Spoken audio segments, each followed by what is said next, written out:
И здравейте на всички от VBOX и YouTube, аз съм Зайо, тук при мен са Ризъл и Сена. И това е Зайокрафт. Така, може да се представите.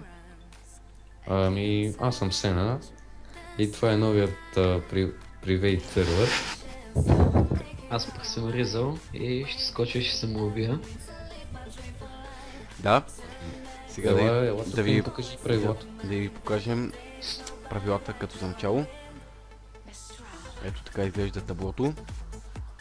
Направено, разбира се, от Сена, както Първата винаги. тела. Така. Това е...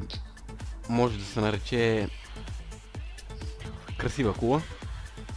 Направена също от Сена. Тук една ферма за Коко Бинс, направена от Ризъл. И това е енчантик бука. Как хората трябва да знаят. Да, покажи правилата просто и... Това ни е енчантик тейбъла. Той също е направен от всички ни. Материал общо е събиран. Да. Това нали няма значение. Мой. Може и вие да го използвате. Ела горе на върха, бе. Да, отгоре се открива много хубава гледка.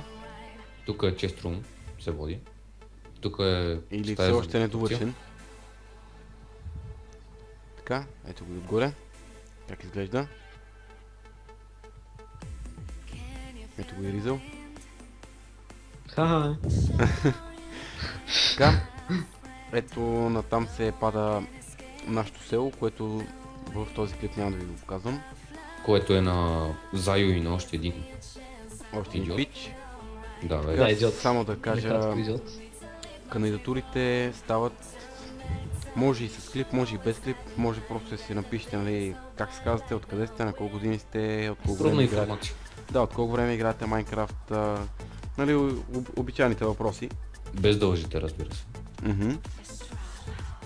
Ако има нещо вие да допълните. Вашето село няма за какво да го показвам, защото е много грозно. Да, имаме си вече XP Grinder. Да, имат XP Grinder, ама това е лесно. Сървъра Не, е на 1.5. Прочете ли им правилата? Аз ги снимах. Няма сега ги чета пак. Почти. Даже така съм направил. Тук имаме кръвоферма.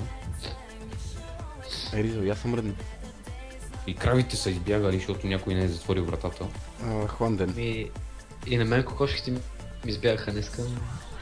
Да, Имахме и две овце. така. Имахме. Това е. Така ще се върнем след една секунда. И ето ни отново.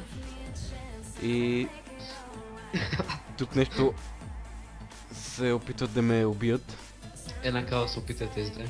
Да, това няма значение. И това мислим да е края на клипа. Оставите вашите коментари, кандидатури и не ме убивайте ако може. И ще се видим в следващия епизод.